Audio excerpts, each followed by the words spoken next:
Friends, football is the world's most popular sport, and the FIFA World Cup is widely regarded as its biggest and most prestigious tournament. Not millions, but billions of people eagerly wait for this event every 4 years.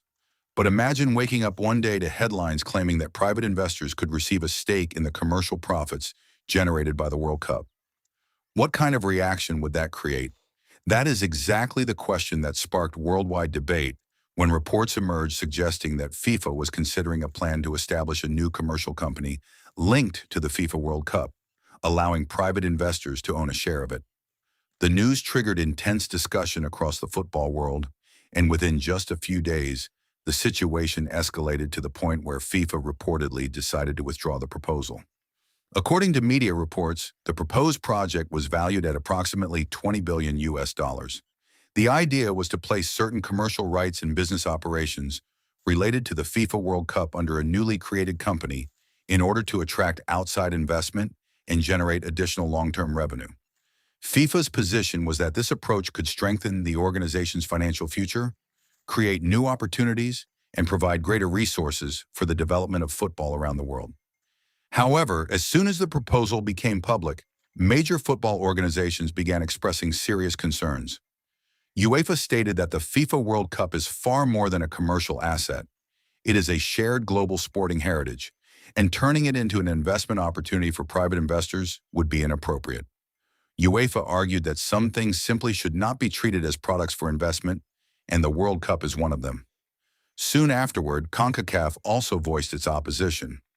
Later, the Asian Football Confederation expressed similar concerns. Once three of the world's major regional football organizations had taken the same position, the pressure on FIFA continued to grow.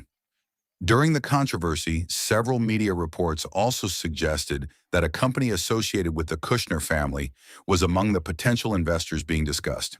As a result, the proposal attracted attention not only from the football community, but also from political and business circles.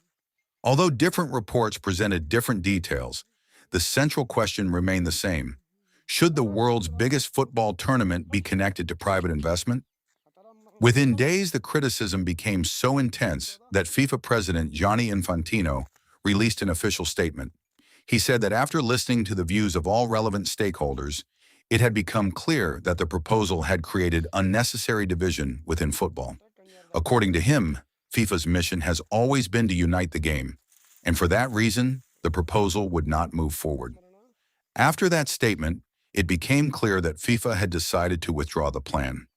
Many experts described the decision as a victory for the world's major football organizations, while others believed FIFA had made the right decision at the right time and avoided an even larger controversy. This raises an important question. Why did the idea of private investment create so much concern? The biggest issue was trust.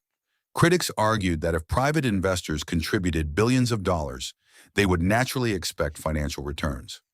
Once profit becomes the highest priority, there is a risk that football's traditions, transparency, and the interests of fans could be pushed into the background. Many feared that future decisions might be influenced more by investor interests than by what is best for the sport itself. Supporters of the proposal, however, had a different perspective. They argued that modern sports require significant investment to continue growing. Additional funding could help improve technology, infrastructure, women's football, youth development programs, and many other important projects. In their view, if proper oversight and governance were in place, private investment could become an opportunity rather than a threat.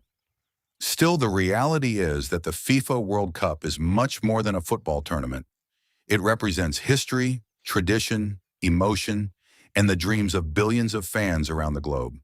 That is why any major discussion involving its commercial rights or future direction naturally attracts worldwide attention. For FIFA, this controversy also served as an important lesson. In a global sport of this scale, financial benefits alone cannot determine major decisions.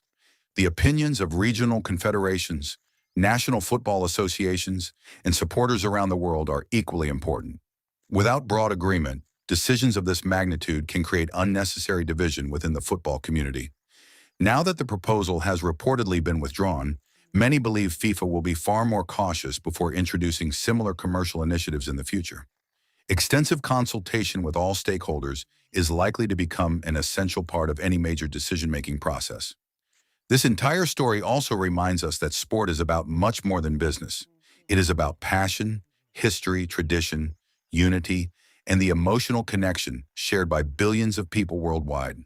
The FIFA World Cup belongs to football fans across the globe, which is why every major decision involving the tournament receives enormous public attention. The question now is how FIFA will approach its long-term financial strategy in the years ahead, and whether a similar proposal will ever return in a different form. For now, however, it is fair to say that following strong international opposition, FIFA has stepped back from the controversial proposal, bringing this particular debate to a temporary close. What do you think about this story? Should FIFA have moved forward with private investment, or should the FIFA World Cup remain completely under the control of football's governing institutions? Share your opinion in the comments below. If you enjoy reliable and engaging sports news like this, don't forget to subscribe to our channel